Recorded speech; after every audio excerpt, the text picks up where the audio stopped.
Welcome to another episode of Season 4 Paige's Lessons. If you identify as someone who is ambitious, curious about life, and is a badass, you've come to the right place. This mini-series is specifically dedicated toward helping you explore your own unique healing journey. As a board-certified life coach, I made it my life's work to encourage and guide my clients to build a dream lifestyle and overcome any obstacles so they can feel more aligned with their most authentic self. As this season is titled The Power of Healing, in just 1 year alone, I personally have participated in several different modalities beyond talk therapy that have truly transformed my life, and I can't wait to share them with you. In every episode, I will interview an expert that is a master of their craft, and they will break down a specific way to heal through their unique services. As a mental health advocate, I'm so excited to have these conversations that will bring you closer to optimal health and well-being.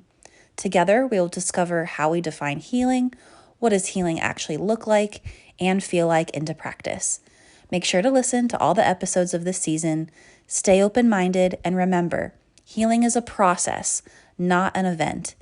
If we can take one step at a time, one feeling at a time, we'll walk through this discomfort and into the rest of our lives. Hello, Miss Theo. How are you today? I'm so good. How are you doing, Paige? I'm good. Thank you so much for being a guest. And I'm so excited to get into this conversation. Tell the listeners a little bit about yourself, and I'll wait for my next question. Okay. Well, first of all, thank you so much for having me. I'm honored and grateful to be here. And a little bit about myself. I'm here in, I would say sunny LA, but it's been cloudy for like 6 months. So I'm here in cloudy Los Angeles, and I am a healing artist. And I just love to connect with people. I love to hear their stories. I love to hear about their healing journeys. Other than that, I'm a singer, songwriter, photographer. I just like to create things and bring good vibrations wherever I go. Beautiful. And I failed before we hit record. What I like to do, this isn't a sponsor, by the way, but I have this divine feminine mist. It's like aromatherapy crystal mist. So I just want to like spray it really quick for us Okay. and just like sit in. And I'm just so grateful to interview you and have you in my life. And I've only known you a few months, but I just feel so connected with you. So I just wanted to like clear the air with that and welcome good vibes in this episode. So I love that. Ooh, divine feminine goodness. yes, we need that. Okay. Yes. So my go-to question I ask every guest is, what was one dream you had for yourself growing up as a kid? That's funny. It's hard because I had multiple dreams. So many dreams. I would say the one that sticks out the most, which is probably is the hardest one for me to accomplish, and it's the one thing I want the most, is a dream of sharing my voice through music and singing to a mass amount of people and helping to heal through music and singing. And do you feel like you're on that path or that you've achieved some of that? You know, the first half of my life, I definitely was doing a lot of singing, like at school. You know, I chose my university solely based on the fact that it was the only school within Oregon that had a gospel choir. I didn't even go see the school. I didn't care. I was like, all right, this school's got a gospel choir. That's where I'm going. And so now you're asking, like, am I on there now? Have I done it? I did it for a while, and then I had to go through a really deep healing that had a lot to do with my throat chakra and my heart chakra. And there was just a lot of blockages and healing that I had to do from that. And now I'm just really honestly coming back out of there and relearning how to love singing and music again. So yeah, I'm literally at that precipice right now. Like next week, I'm going on the promenade. I'm going to sing on the Third Street Promenade. So Fun. That's just amazing. thank you. And it's really just to conquer my fears and just do it. Just push myself into the deep end. Why not? Oh my God, I love it. Why am I getting flashbacks of, have you seen Emily in Paris? Yes. Just that girl that sang. Oh, yes. Yes. She has a very good voice. Yeah, I don't know. You give me those vibes of just that, like, that spirit and that like romance too. I don't know. I love it. Yes, yeah. Let's manifest a little bit of that romance into my life. Yes.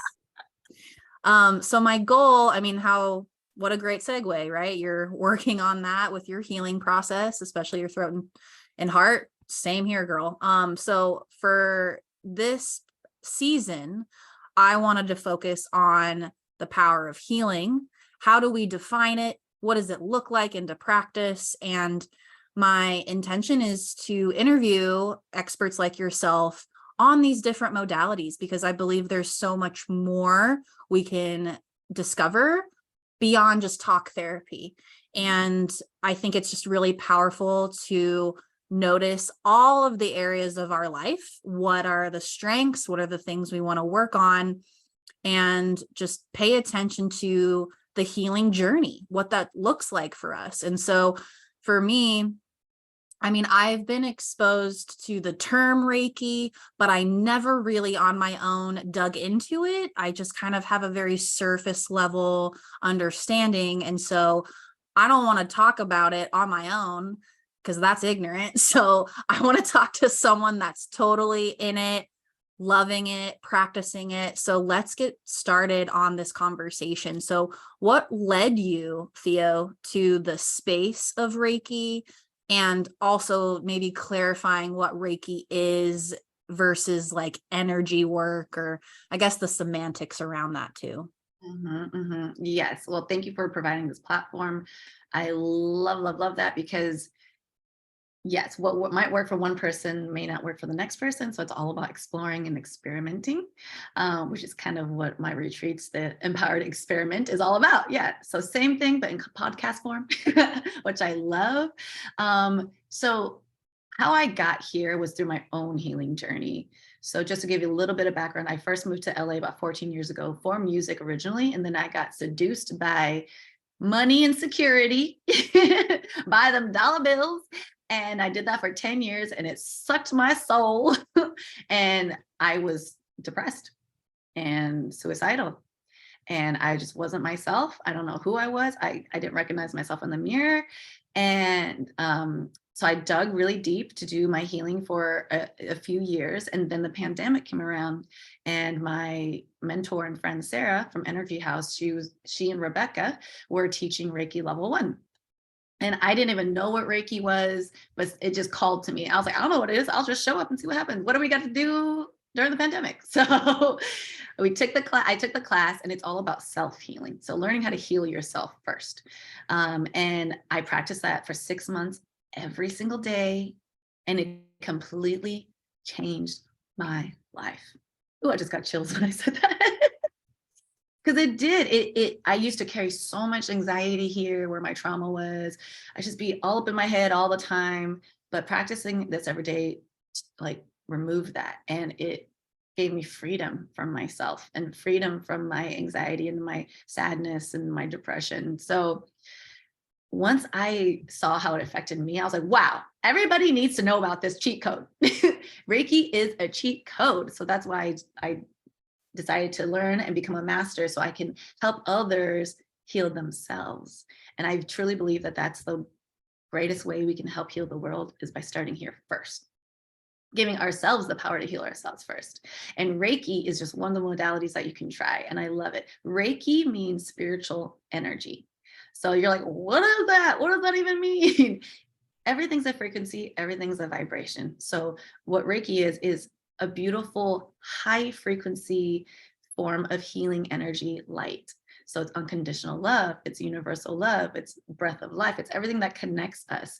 And of those of you who are listening, you're like, what does that, like, what? I can't see it, I can't touch it. It's true, you can't see it, you can't touch it, but can you feel the effects of it? Yes. Yes, yes, yes. And the biggest way for it to be effective for you is for you to be open to receiving whatever healing's meant for you. So when we go into a session, I'm just the channel, I'm the conduit. So my job is to clear myself as much as possible for whatever healing and messages are meant for the receiver. So the receiver, it will be more effective for you the more open you are. So your job is just to be open. And my job is to help shine a light on the areas of your body or your life or your spirit, your heart, your emotions that just need extra tender love and care, or that need some stagnant energy moved out of there and cleansed out of there. So that's a form. I don't know if I answered that, but that's basically what Reiki is. And it's, for me, I've experienced a lot of, in my mind, miracles through Reiki. So I completely believe in it in my own life and others, and I've witnessed a lot of beautiful things, and just witnessing a lot of people break free from the shackles that they have on themselves. Yeah. So Reiki is dope as fuck, and it's a cheat code, and everyone should learn it. I love that. Thank you. And I love like just these conversations I'm having with all of these experts, because asking how you got into it, like there's been a lot of people that are like, it found me. Mhm. And well, I was going through my own journey and then this came up. So it's kind of cool that everyone's story around healing is so like on the value of yourself first. Mhm. Even in the dark place, right, where you were sharing about your experience, it's amazing that we don't even know what's on the other side. And even after, I'm sure you've done the Reiki training and you've practiced for so long, there's still that like unknown of like, I don't even know how good it's going to get, but I'm super stoked for it to happen, you know? Mm. And I love that. What you just said is, because that's all about the art of surrender and the art of trusting in the universe and really letting go. Because it's in those times where we let go that the magical things actually come to fruition. But it's hard to let go. So it is, that's why I call it the art of letting go, because it is an art. So anybody out there who's listening who has, mastered that art of letting go, kudos to you, because it ain't easy. And I hope that wonderful, beautiful things come to you. Yeah. And could you share more about like Reiki in terms of are there levels, right? So you did Reiki level 1, like what is the, I don't like, how would you, I don't even know. Tell me. Yes, there are levels to this Reiki game. Level 1 is all about self-healing. So learning how to heal yourself first, because how can you heal anybody else if you can't heal yourself, right? You gotta start with 1. So that's level 1. Level 2 is learning how to be a practitioner. So how to heal others with hands-on healing, and learning how to do distance healing as well, which is just as effective, because when COVID happened, everyone was like, oh my gosh. And then everything had to be virtual, and, realized, wow, it's just as effective because it's frequency and vibrations. Um, and then level 3 is master level. And that just teaches you so much more. And it opens up kind of this energetic portal, as you would say, that just kind of unlocks so many other things. And when Sarah from Energy House, she was like, oh, Theo, you're ready to go to master level, but that's when like shit gets crazy. And I was like, what? And yes, that is when shit got crazy. I was like, whoa. I mean, this is not for everybody, because everyone has their own different experience. But when I became a master, that's when I started seeing angels during my sessions. They started coming to visit. That's when my channeling became a lot more clear. And channeling is, basically just during my sessions, if messages or ancestors or spirit guides come through with a message, that's what essentially comes through during a session. So yeah, all those things kind of like opened up. So it was really, really, really cool. So Reiki is really just, for wherever you are in your journey. If you want to just learn it for yourself, great. If you want to learn it for someone else, awesome. And if you want to take it to the next level and really make an impact, on a larger scale, then get to the master level. But you can become a master and not heal others either. You can do it for yourself as well. It doesn't I always was I was gonna ask if, because whoever I have had energy work, or I've seen a psychic, or any kind of human being that can connect to a spiritual level beyond this plane, I've always wondered, like, do they have just some special gift that other people don't have, or can this be trained? Because I believe in myself that I do have some type of spiritual, I can't read a crystal ball or anything, and I can't predict the future, but I definitely feel like whenever I have a headache, which is only above my left eyebrow, I've never had a headache anywhere else in my life. It feels very third eye, that like something's going to happen. And that's just how I'm interpreting it. So anyway, I'm just sharing that like I feel like I have my own abilities, if you will, or clairvoyance or whatever. But I don't know if everyone does, or maybe not everyone's attuned to it. So like, what are your thoughts on like, can anybody practice this for other people? Or is it only for like the selected few or gifted? Mm-hmm. Great question, because I definitely want to dispel this myth that it's only a few people. We all have the ability and gifts already within us as human beings, but we have been blocked from society's noise, from work, from television, from whatever is coming our way. It's distract. And we've been told our whole lives, if we want to heal, we got to go somewhere else. We got to find that somewhere else, or we got to find that in a religion, or we got to find that in a messiah, or we got to find that.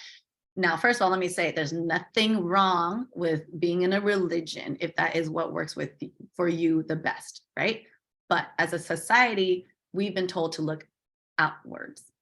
So we're taking the power away from ourselves, when in reality, we've had that power within ourselves the whole freaking time. We just need to be reminded of that. And so what you're seeing a lot in the spiritual wellness movement right now is that a lot of like indigenous practices, a lot of old ancestral practices that we have been doing for centuries are now finally coming more to light. When we've been doing it for so long, but now we're paying attention to it, we're waking up to it. So everyone has it. Everyone has the ability to do it. It's just that we have to be aware of it, choose to work that muscle, because it is a muscle you have to work, and believe in it. That someone once told me, someone close to me, because they don't, understand my way of life, which is totally okay. They were like, Theo, magic doesn't exist. So just like, yeah, I know what you're saying. I know. And I was like, but I understood where they're coming from, but I was like, well, I'm always going to believe the magic exists because I've seen it. I've seen it happen. So I know it exists. So yeah, it's a modality that anybody can tap into. And if people want to tap more into the third eye intuition, then and psychic abilities, then go for it. But what does it take to get there is being in tune with your inner self, releasing anything that could block your psychic ability. So that means low vibrational things, people who are usurping and taking away energy from you instead of giving, maybe jobs, careers that aren't feeding your soul, anger, frustration, sadness, all those things block our chakras. So if you want to tap into that, then start from within first. Beautiful. Well, I don't think we've defined it yet, but how do you define healing? Oh, healing. I feel like healing is looking at yourself since the beginning of time, whether it's in this dimension or, if you believe in past lives, from the beginning of time, way back then, which I believe in, because I think that things that happen in your past lives affect you now, and you can use what you learned in past lives to apply it now so you can get ahead of the game. So healing, I think, is just going within and seeing all that you were given, and all that you got to work with, and all of the areas that have potential for growth. No one's perfect. No one just comes out the womb like, whoa, I got it all figured out. Because if we were, life would be boring. Okay. If that was the case. So we're here with, things we had to gotta grow from, things we gotta heal from, so we can elevate, so we can get to where we want to be, so we can learn lessons. Because in the lessons where we really find, ourselves and find who we truly are. So yeah, healing, I think, is just looking at yourself and creating a safe space for yourself so that you can take the time to explore, experiment with healing modalities. Like, Mm, yeah, it's like, just like peeling every onion layer, you know? that is definitely a common thing that these different experts are saying. We're this onion theme, man. There's so it's constantly the onion theme. But that's good. That means we're on track, right? There's Yeah. clearly a deepening. It's a process. It's a journey. It's not an end all be all destination. Healing as in ing. It's continual, not Yeah. healed. And I love the factor that you put that was really special, a safe space within yourself. I think we take advantage of that. Like, we don't really, I mean, I'm projecting here, but I feel like the majority of the population wouldn't know what a safe space looked like if it hit them in the face. Mhm. Because, for whatever reason, we weren't given permission to truly be our authentic selves based on society and all this stuff. So it's like, how can I create that safe space within? And I think a lot of it comes with worthiness. Mhm. And if I'm not feeling worthy, then I don't give a shit about a safe space. So Right. why would I even do the work? Right. And so, yeah, I agree with you. I think that's what's really cool with Reiki and the work that you do in session, and how you literally are moving energy through the body, anything stale, stagnant. It when you were talking about that, it reminded me of like you're kind of like a janitor, if you will. Like, you're multi talented, where you want me to mop the floors, I'll mop the floor. You want me to wash the windows, I'll do that. You want me to gut the gutters, whatever, I'm gonna gut the gutters. So like, you have multiple tasks as a janitor to clean this body. Yeah. So I think that's cool to just see what comes up. And when you're in session, you may have a goal. Like, I approached you, I was like, hey, my intention is to clear out stale, stagnant energy as I step into this new adventure for myself. And yeah, you can work on that, but like, clearly throughout that hour or whatever, shit came up. So yeah, thoughts on that? Yeah. Healing is, there's no linear way. It's like the place. And so when you come into your Reiki session, it is good to come in with an intention, right? Because you're the one really setting the energy and the tone of everything. But oh, wait, I'm like, I just had a brain fart. I'm like, "Durr." Wait, sorry, remind me again. That's okay. So I think maybe just go into when you're in a Reiki session, like maybe like the process of Oh, like what's going yeah. on. Thank you very much. Smoking too much cannabis lately. So yeah, so when you can come with intentions, but I always tell every recipient before we start is that whatever comes through is meant to come through. So, you may experience visions of past lives. You may have color quests. You may, have a breakdown. You may have a release of emotions. It's different for every single person, but whatever your higher self and your guides want you to know in that moment, they're going to bring up. So then they'll bring that to me to then regurgitate to you. And then it's ultimately up to you to, journal about it, meditate on it, and see like how it resonates with you. So yeah, so I just kind of tell every person that whatever happens during the session, no matter how little or how much, is exactly what needed to happen. Yes. And maybe tell the listeners too. So say it's their first time doing a Reiki session. what does it look like, whether it's in person or remote? Like, are you laying down? Are you listening to music? Are you breathing a certain way? Like, tell them what they're in for. For sure. Okay. Again, different with every single practitioner. But for mine, you come in, the place will be all cleansed, saged, crystals out and everything. And typically I can get a sense of which crystals to pull out intuitively the night before, the day, or the couple of hours beforehand. And then it usually kind of tells me what chakra needs like the most work. So if I'm pulling a lot of green, I think with you, we pulled a lot of green. So it's like heart chakra. So I'll pull those out. I'll have it all ready, and you'll lay on a table on your back for about 40 minutes. And then you just have to relax. All you have to do is relax and be open. Most importantly, be open to receive.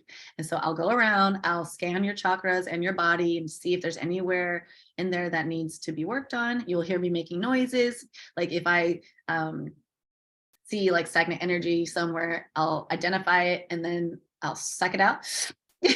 And then I transmute it. So that transmuting means I'm changing the current energy into positive energy and then sending it out into the universe, because we want to send good energy out into the universe. We don't need to be sending everyone's bad energy everywhere. Not bad, sorry, bad is not a good word, but stagnant energies. So I'll go in there and we'll do that, and then we'll flip you over. I'll do your back.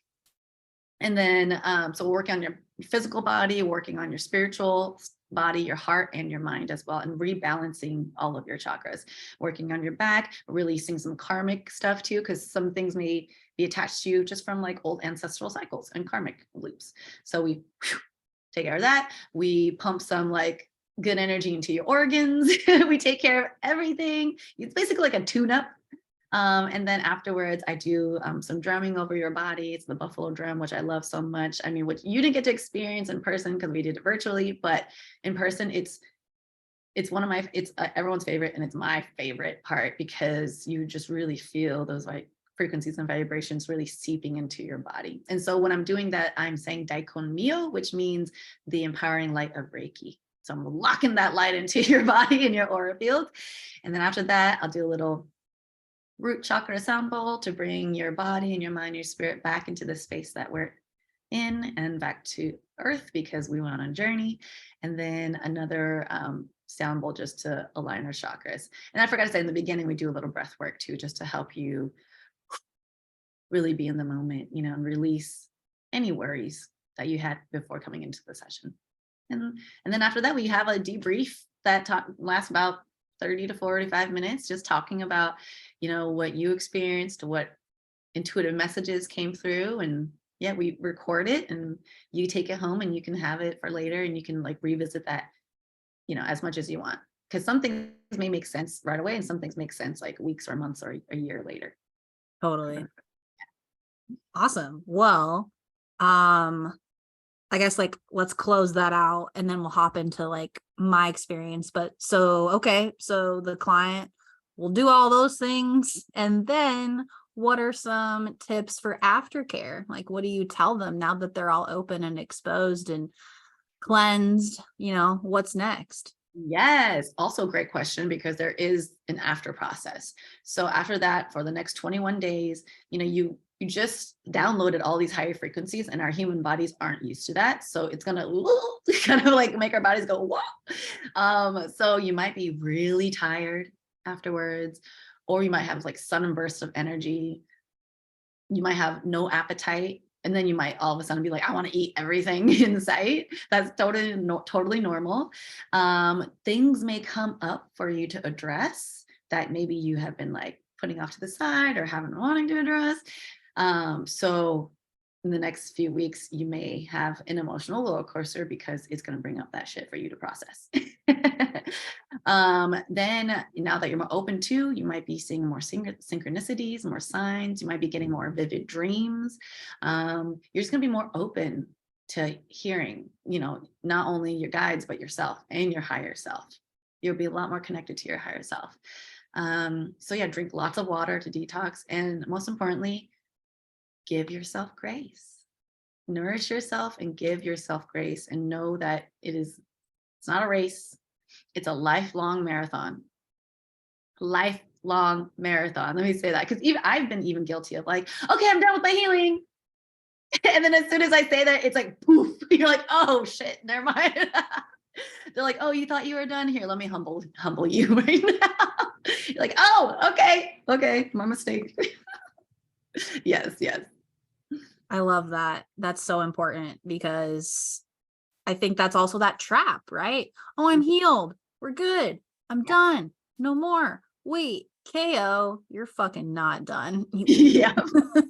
So, yeah, I think if I can just be a little vulnerable and share our session that I had with you, and my intention, like I said earlier, was to release stagnant energy. This past year in California, I've encountered a lot of different people and I met a lot of different people. And so I still felt like there were vibes on me. I don't know. And so I wanted to just like move that through, and like anything that's lingering, please, Theo, like get it off me. Like there's only so many showers I can take. And so I wanted to know what that experience was like. And I loved how relaxing it was. And also, side note, which was really interesting from a spiritual sense, is since this was virtual, you did play music. However, technology said, not today, bitch. And our whole session was actually silent, but that's okay, because I think that was meant to happen. I think it was meant for me to really like tune in, and maybe music for me would have been distracting. So, I mean, it was just very interesting how you're like, yeah, I'm going to play this song, and technology's like, actually, you're not. So I thought that was. Yep. Your guys are like, no, she doesn't need that right now. He doesn't need that. So for me, what was going on during the session, I mean, I was very relaxed. I'm in my own home. So I was just breathing. I was comfortable. I immediately started having visuals. And in general, I am a visual person. I daydream all the time. That's just who I am. I visualize everything. I put myself as if I'm already there. But I had these visions of literally, like, I had to write some of these down, but I felt like there are these little prickly stickers all over my stomach.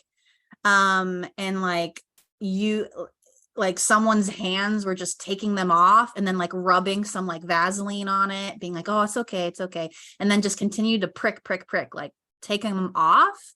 I also had visions of my like insides were like very gooey, and like I remember later you reflected that it was tar.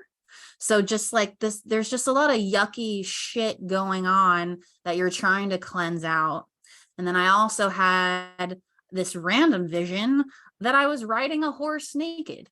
And this horse was going super fast, just on a very flat plain. But then once like it got to this like very scary dark forest, it was like really slowly trotting in the forest. And I just take that vision of like, I'm fucking going for it. I'm like going for my dreams. I'm like, let's go. But wait, now that there's the thickness of the woods, let me be a little cautious. So I was kind of just like being open to what are the visions that are going on, how, like, what, and my eyes are closed the whole time. I don't want to know what you're doing. Like, I don't want to see the magic behind the curtain, right? Like, I don't want to know what you're doing, but I was hearing, you sucking. So I'm like, all right, she's sucking something. And anytime when you explain that too, it reminded me of like a snake, you're sucking out the venom and you're spitting it out.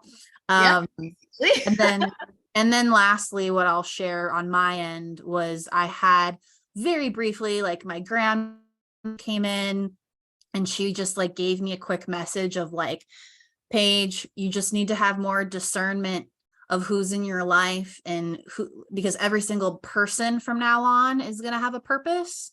So you need to have more discernment on who you accept.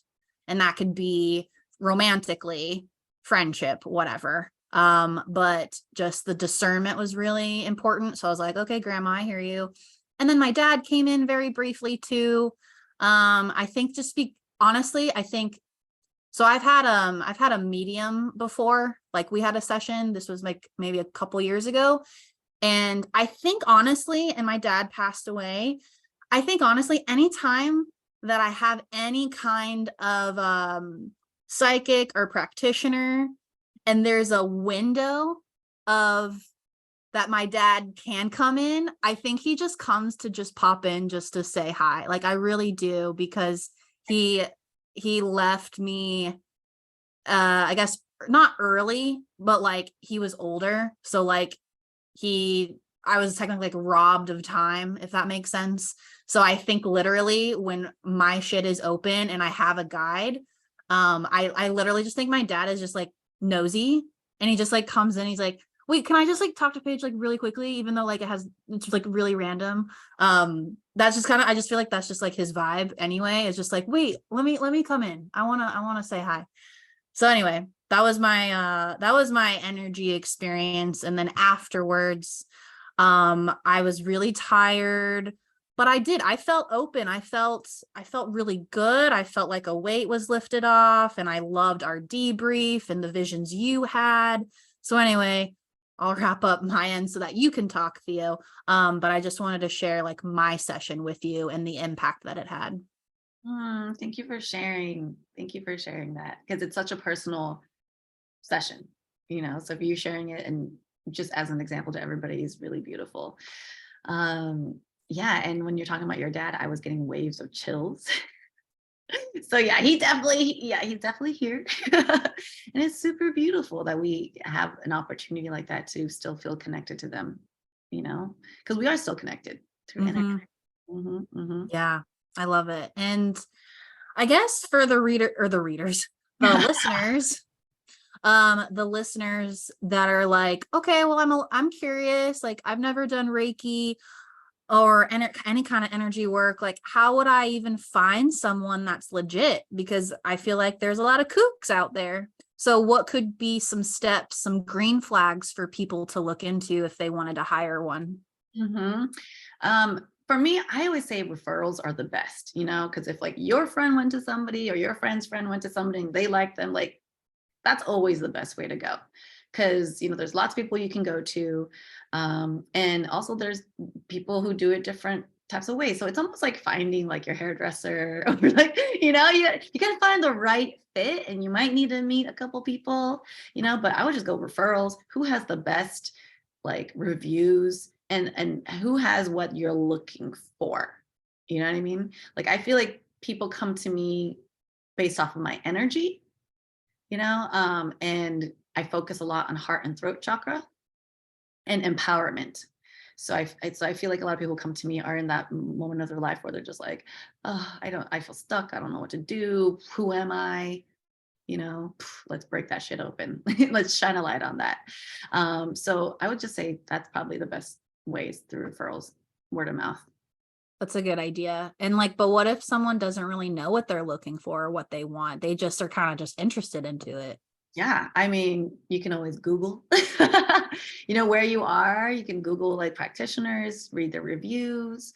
Yeah, that's probably the easiest way to do it. But if you could find someone who has experience with it, that would be really great.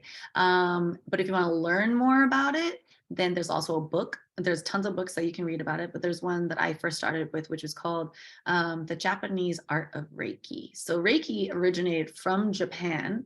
So there's two different ways that you can be taught it. The Japan way, which is the Japanese way, which is based off of the diamonds. So it's like heavenly diamond, heart diamond, earth diamond. Whereas the Western way is the 7 chakras. Yeah. Can you blend them together, or is that faux pas? Absolutely. No, absolutely. Since I work with Westernized clients and they understand the chakra system a little better, then yeah. Because when I go through, I do go through every single chakra. Yes. Yeah. So you can infuse both. Okay.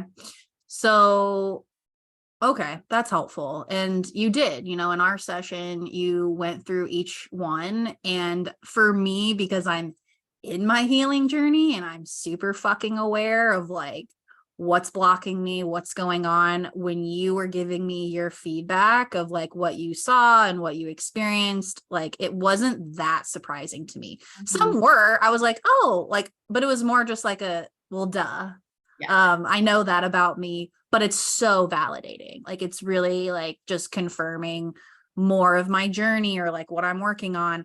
I've said this before on an episode, but I no matter what, I continue to have throat and heart patterns.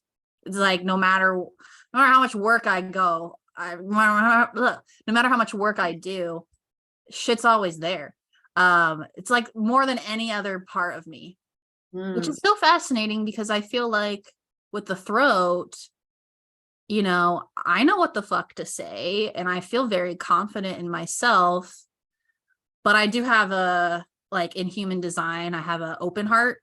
And that can get really confusing of like trying to prove myself and feel that validation. So anyway, since you said you do work mainly with like throat and heart chakras, like what are the things you're looking for, or what are maybe some like surface level symptoms, or tell me more about those two chakras?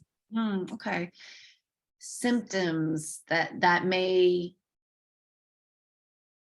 how do you know if your throat and heart chakra are blocked? There you go.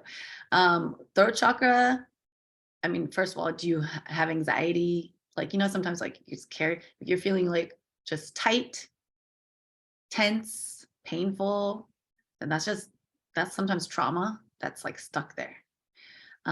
If you have been punished for speaking your truth or expressing your emotions or your feelings and you got turned down for it, that could definitely block your throat chakra because you don't feel like you have the freedom to express yourself.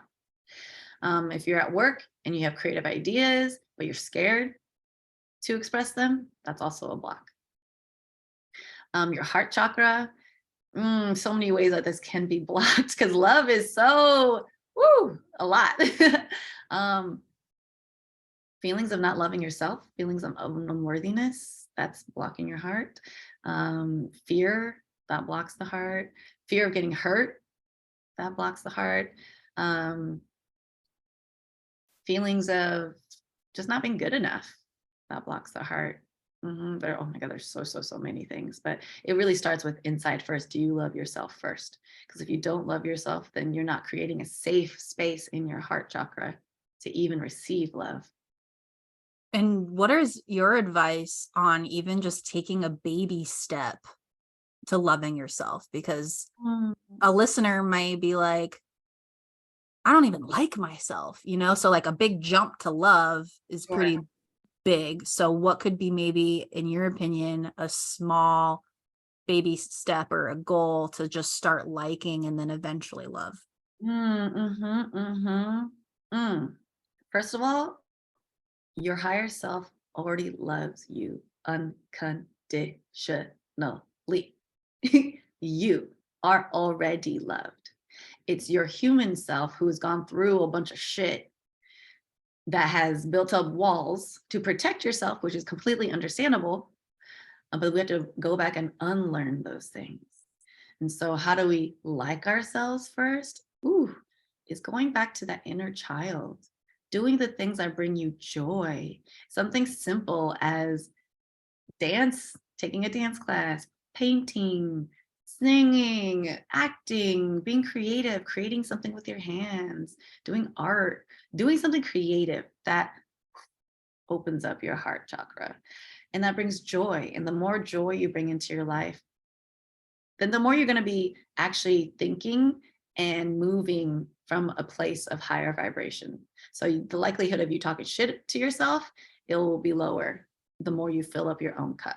You know, I used to be an overgiver, burning myself out all the time, you know, and I still have to learn that, especially as a healer, you know, but I really try now to not tip my cup for anybody. Like if they want to drink from my cup, they're going to have to drink from my overflow. So it's my job to fill my cup up as much as possible. And then what you're going to get from the overflow is so much juicier and sweeter than the half empty cup. Promise you that. Oh my God, that's so good. The overflow.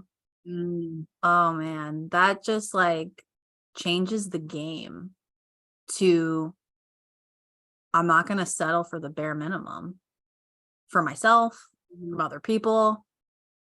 And it's kind of like when you're like, at least in America, the school system of like, the grade letter C is average. And so you can just get by having C grades, whatever, you're still graduate, whatever. And then you have like the overachievers who do the extra credit and get A plus plus plus, whatever. Like, but so that I'm just kind of like thinking as a metaphor of like just going through life and just kind of being like, meh, here's what I have to offer. It's not, but like if we're talking about like filling up my cup to my joy, to my values, and then that shit will fucking overflow. We're not settling here, folks. Like we're living our best fucking life. And then that's the version you're gonna get. And I mean, shit. I feel like that would have to take someone to really give a shit about life to get even to the point of overflow. I mean, correct me if I'm wrong, but I feel like you'd have to like really love the game of life to even want to overflow. I don't know. What do you think? I don't love the game of life. I will tell you that right now. I have a hard time living in this 3D world and in the 5D world. So in the Fair. spiritual world and in the earthly world. So I struggle with that. So sometimes I do struggle filling up my own cup. Because I'm like, I'm all up here in the spirituality, like, and then I'm like, fuck, I have to come down here. Shit. Yes. Shit. I have to fill this cup up. So it's work. It takes work. And yeah, I don't think it takes like having to love the game of life to do it. It's more of just like, how do I want to feel right now? Do I want to keep on feeling shitty? Or do I want to feel good? So what's the quickest way to get there? Oh, filling up my own cup. And if you're like, oh my God, that's too much dancing, creative stuff, that's too much. If you had sunshine, go sit out in the sunshine. Like go out, be in nature, because being out in nature and grounding your feet, your bare feet to the ground and being around trees, that's high vibrational and that's already healing in itself. There's something called forest bathing that the Japanese have also created, and it's a beautiful form of therapy. Just being out in nature, being one with them, listening to the sounds of nature, feeling the ground, smelling, just being connected back to earth. I love that. And that's really important that you made that distinction too of like, you just reminded me of the message that we do have a choice. We have a choice to feel like shit. I do tell my clients, you're going to have a shitty day or a shitty 5 minutes. Yeah. And let yourself have that shitty 5 minutes. Cry, be angry. Like, I don't want to ever suppress someone of like, oh, you feel fear. Oh, you feel anger. That's not good. Let's get that away. It's like, no, express your fucking self. And what else do you wish to create in your life? And like you said, how can I get there faster? What could be a catalyst? And it sounds like just having a Reiki session once can really open the doors and change your life. And I was going to ask you, as we're wrapping up here, just a couple more questions about it, is how often do you recommend someone have Reiki sessions? Like, what is your kind of like doctor's recommendations? Well, it really depends on each person, and what you are going through and how much you want to, and how much you're like really wanting to move through that stuff. So some people come to me every quarter, so every few months. Some people come to me once a year just to have their like, one. And then some people come to me like a few times in a short amount of period if they really want to work through something, or if they're going through grief, like that's really hard, or if they're really trying to release some really heavy energies. But it's really different for every single person and dependent on what you want and need. Cool. So you got some options. Yeah. Yeah. Is there anything else on Reiki or energy work or healing that we didn't cover? I don't think so. Yeah. What?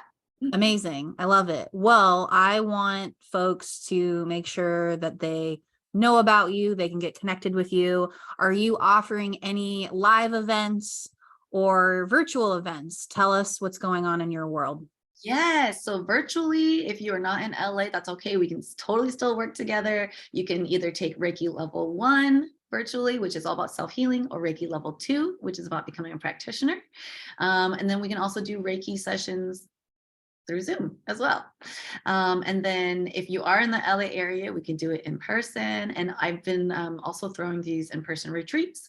One series of them is called the Empowered Experiment, and is really kind of like this podcast, basically bringing all different types of healers into one space for people to really experience and try it out and see what works for them.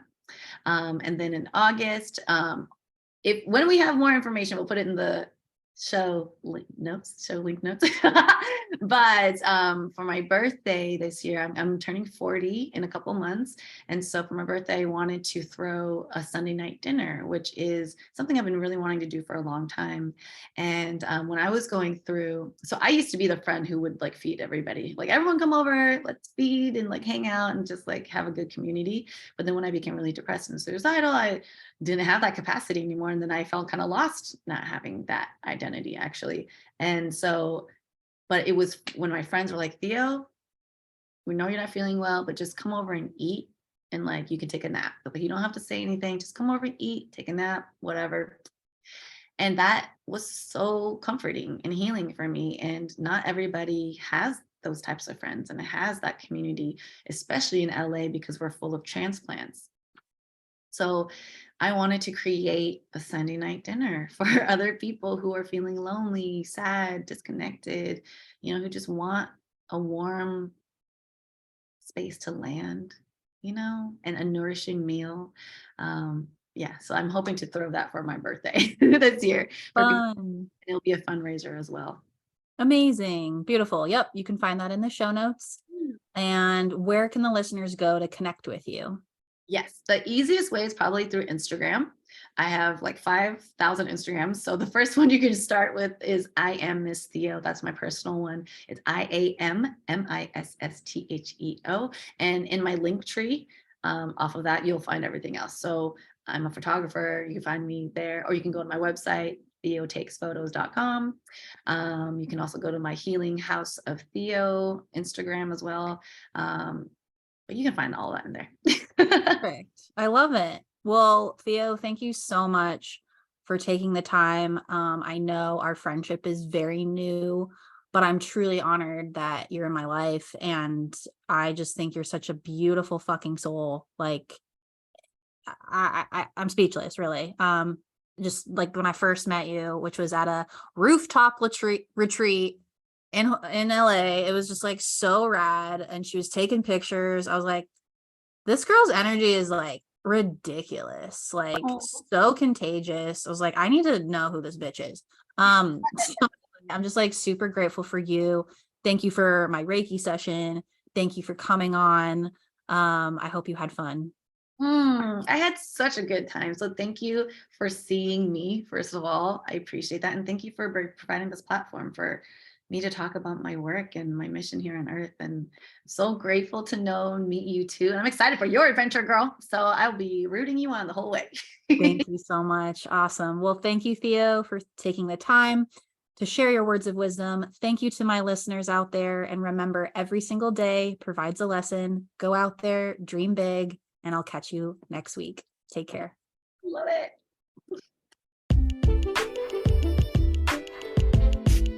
Thanks so much for listening to Paige's Lessons with me, Paige Mitchell. You can find me on several social media platforms such as Instagram, Facebook, TikTok, all using the same handle at paigemitchell.coach. Got any questions about the show? Send me an email at connect@paigemitchell.coach located in the show notes. And if you really like the show, don't forget to follow or subscribe wherever you're listening to this so you don't miss an episode. Please make sure to leave a rating and review because I love hearing your observations, takeaway, and personal journey. Remember, every day provides a lesson. You got this.